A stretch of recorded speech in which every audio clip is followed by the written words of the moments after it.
Hello, my name is Lizzie. Each week I'm bringing along a different origami fold, and these films are all dedicated to my colleagues at UCLH, a hospital.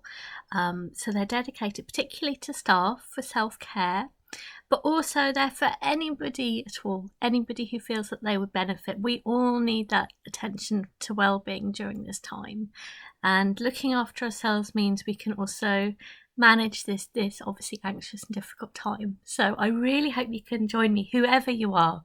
It would be lovely to see your folds. So this week, a special request from a colleague to make a jumping frog. This is a traditional fold. It definitely needs to be a jumper. There are quite a few different origami frogs, but I love this because it'll be an old design and it works. I'll be able to show you at the end, and maybe you can make yourself a little family of frogs. That's what I've been doing. So each week I'm bringing along how to do something sort of fairly simple, I think, that's doable, but at the same time exciting, things that I've got excited about. So I hope you're going to enjoy this. I'll go slowly. This is a time to give yourself some time out and just be really gentle and kind. So I hope you'll find this relaxing. Maybe it's something you can share with your family or friends as well. Encourage them to fold. So I was actually asked to learn origami from a patient, and she found that it really helped her during times of uncertainty. And I have to say, it's what I reach for and so thoroughly recommend. I think when things are out of our control, doing something that's very structured and beautiful really helps lift mood and gives you that security. That is like a big hug when we don't get these things. So, and it's also a time that we're doing something together. This is passed on from one to another, and we need that connection with each other. So consider this some time with me, my little colourful sitting room, and I'm going to guide you through this lovely jumping frog. So I'm going to move this round, and you don't need any special paper for origami. If you have paper, that's fantastic. I mean, it's an extra lovely little luxury, but you can use any paper at all. So I'm going to show you each time how to fold from just a normal A4 or letter paper, wherever you are in the world, and I'll show you the principles. And my 3 rules for origami. My first rule is to be very precise. If you start well, it continues well. Start badly, it gets worse. It's that's always a really good principle, so take your time. My second rule is to give good strong folds, because it's the folds that give it the strength. My third rule is not really a rule, but it's to remember to have fun. That's really important. So it's only really 2 rules, but it will set you up very well. The word origami obviously comes from Japan and just means folding paper. So first of all, as with a lot of origami, you often start off with a square. We're actually going to make a rectangle, but first of all we need to make a square. So if you get a corner, and it doesn't matter whatever paper you have, bring it over, line it up. Again, take your time. Enjoy taking the time. Just slowing yourself down is a really good thing. And being really nice and precise. As I said, if you start well, it will continue well. And once you're happy it's in place, give it a good strong fold. So we need to get rid of this rectangle. So there's probably all sorts of wonderful things you could do with rectangles too. So if you pull this back, you could make more little squares for a start. Let's try doing smaller things with time. There we go. And we'll get rid of this strip. So if you've given a good strong fold, that should be enough to be able to tear it off. Definitely keep it on a nice flat surface. And I've rather enjoyed this lovely slightly rough line that you get this way, but it does work because you don't need any special equipment for origami. It's accessible to all. We can all find some kind of paper. It could be even magazines. So we've got a square. We actually want a rectangle for a frog. So simply folding it in half, it means you can have 2 frogs from this one piece of paper, which is rather good. Maybe with that strip of paper you could make smaller ones. You could have lots of little baby frogs. So from one piece of paper you could have a whole, I don't know what the collective is for a group of frogs, but I'm sure you could. So again, we're going to cut that effectively in half. So if it's a good strong fold, you should be able to hit that end and There we go. Right, so we're getting there. So this line may well actually be useful. What we're going to do, I'm going to turn it over actually. We're effectively going to do 2 crosses there and there. If you did the blossom heart with me, it's the same actually. So to do this, just simply take an edge and again line it up almost as if you're making that square. So I'm taking the top, doesn't matter which end, we're just going to make little crosses. And as you can see, the line that was from the previous fold, I think it's already helped us. That's rather good. They often do. I'm just being a little bit critical there. Always good to take your time. So I've done one, and this one, oh no, it's a little bit off. Slightly line it up. Not bad. There we go. And then you can open it up.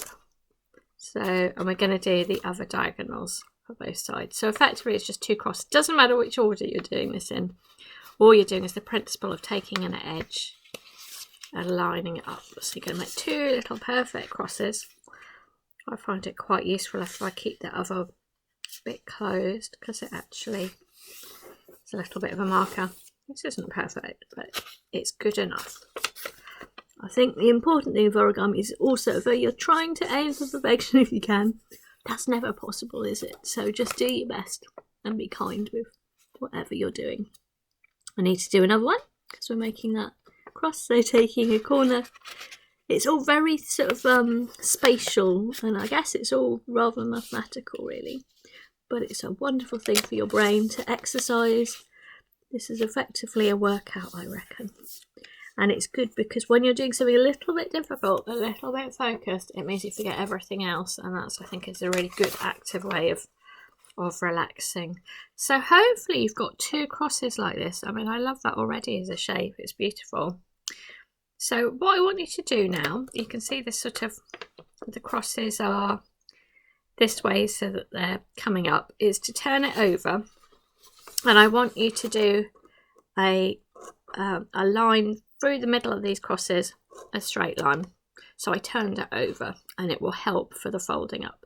So for this I am going to, might have to push it in a little bit, and you're aiming for the top there, the ends of those crosses, like so. Do you see? So it was up here and I folded, and actually it's quite easy because I was just aiming for the ends of these squares there, and it'll be the same for the other side. So this meets, and again, I have to push that in. There we go. I can imagine we're at a little table together doing this. A little bit of nice gentle time, just you and paper. And I think there's something lovely that we're doing something physical. Again, it just connects you to the here and now. It's clearly very mindful activity, but to make something fun as well, which I think is important. I personally want to do stuff as well. So if you open this up, you should be able to pop your finger underneath the middle of these crosses and pop. Did you see it popped up? Pop. And it's formed a lovely sort of 3-dimensional structure. As I said, if you've made Blossom Heart with me, it's this starts off the same way. You might have used green paper if you wish, or you could colour in your frog at the end. So we're going to push in the sides. It's going to fold up. It's very cool. Push in the sides and push it down.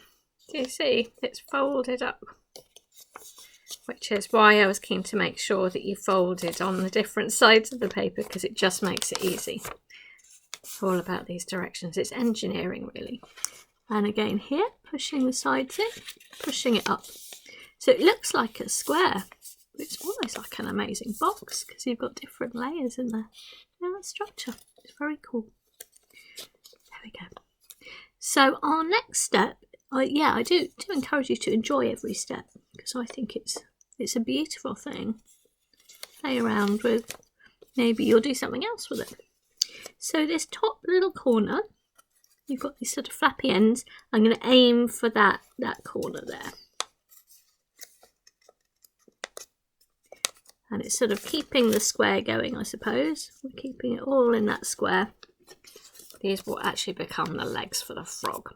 So again, this flappy end, doesn't matter which side you're doing it. You're going to do that for all of these sticky out flaps. Again, take your time, go slowly. Enjoy putting those creases in. When you're putting the creases in, you're letting go of a little bit of stress, a little bit of pressure. Let it out, it makes something beautiful. This top point, again, aiming for that corner there.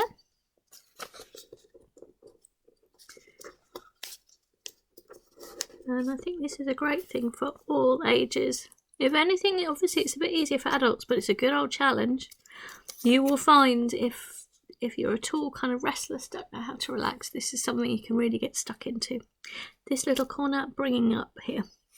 You will never get lost of possibilities. There's loads of great YouTube videos as well, and books and resources. There we go. So it's looking already a lovely shape. Now these little flaps here, what I want you to do is to fold it back along this line. So it's almost bringing them out, and I guess the reason is to be able to get the feet sticking out. At the moment these are legs. So if you fold it and keeping it in a straight line, don't know if you can see that. So there's this line. I'm taking the edge here and I'm lining it up. You'll find it easier on a surface. Trying to show you a bit more directly. Like that. Can you see? And then this lovely little foot sticking out. Again, the same thing here. You've got this flap and you're bringing it back. And it will again stick out it reminds me a bit of a samurai hat at the moment. That's something I haven't done yet, is it? A samurai hat. Another traditional fold from Japan. That's quite fun. There we go. So yeah, I've been feel very much like I've been discovering all this. I feel like a kid for the first time learning these things. I didn't really learn origami as a child. I would make up my own thing. But it's been just wonderful to discover as an adult. And another corner there. I think we all associate origami with fun. We've all made paper aeroplanes, haven't we? Or water bombs, the fortune tellers, things that we've enjoyed when we were younger. There we go. So you've actually got, it looks like a very strange looking frog, but it is actually some legs there, and it looks like a table of a frog. That's not quite right yet, but we're getting there. So your underneath looks like this, which is where your legs are. So our next step, if you turn it round to that flat table-like side, is we're going to first of all make its bottom area, back of the frog. So it doesn't matter which end you take, you're going to bring that back. Do you see? And it's sort of where it will naturally go, at the top of the legs there. So that's giving the back of the frog. Now we need to make it a bit more shapely at the front. So this side is way too far out. So we're going to take the side and aim for the sort of middle of that triangle down there. And that's giving it a bit more of a shape. So it's going to go through the point there and around the middle of the back there. And it will all come together so beautifully. Again, this side and then a straight line. There we go. Hopefully that's working for you. I've been recently watching some Bob Ross on telly, I think from the 70s, of painting. It's so relaxing. Not my style, but just to slowly watch things appear. It's a very lovely thing to do. So it's quite old-fashioned, all of this. So we've got these little flaps, and actually this triangle is so clever. It's actually got little tiny folds in there. At the sides there's a little tiny fold, and that means you can use that pocket to tuck in the side. So you might have to a little bit curl it round. It's not going to be that easy, but again, persistence with origami. I managed to pop that in and it should slide down, and it can only obviously go in as far as the top there. So you'll find it sticks out a bit at the bottom. That's absolutely fine. That's how it's meant to be. It's how it has to be. This again, this little corner into the pocket there at the side. You'll find there's a little pocket. How neat is that? And it's sort of giving it a bit of a body there. There we go. That looks nice. So at the moment it is looking like a frog, but it's not particularly jumpy. We need to give it back legs and shorten its body. So to do this, I always think it looks a little bit painful, but it's only paper, it's all right. So turn it round, and we're going to fold it in half. So we're going to fold it in half, and you'll find that we should naturally just do that along that middle line, and the legs kind of match up, hopefully. I'll find out. There we go, so it's matching up. Now we need to give that zigzag for the back of its legs.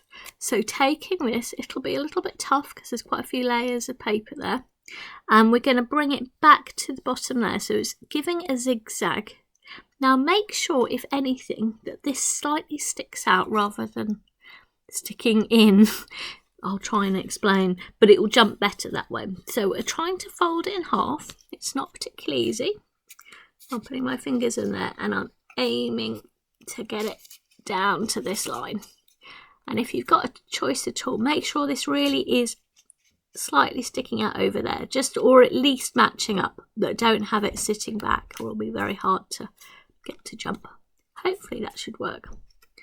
Do you see? So it was open like that, and we folded it all the way in half, and then I took this line and I folded it back to the bottom there, like so. So that should, I hope, be your frog. We'll find out whether this works. So you might, that's this nice little side profile, you might slightly open it up, and let's see whether it works. Moment of truth. Okay, yes, and they vary a little bit. They often land on their backs, but you could also have little frog jumping competitions. I'll show you another time how to make jumping frogs out of train tickets too. They're quite fun. So you can do lots of different sizes, have little races, little family of frogs. Oops, there you see, the small one worked particularly well. Let's have a go with this one. Yay. So maybe small's the way to go rather than bigger. But I hope that worked for you. I'm also doing a live fold every Wednesday at 2 o'clock UK time, and that's to encourage people to come together. And it's really special live. People often are sending their messages, so we really have a feel of being there together in a moment of folding and a moment of just giving ourselves some time for self-care, and it always lifts mood. And you'll find that things just go better that way. How you feel is everything, isn't it? So I hope you've enjoyed that. I will be back more weeks with more folds. Who knows what we'll do next? I try and just see what happens, a little bit of spontaneity, and I hope these little jumping frogs will give you some pleasure and some fun. Thank you very much. Bye bye.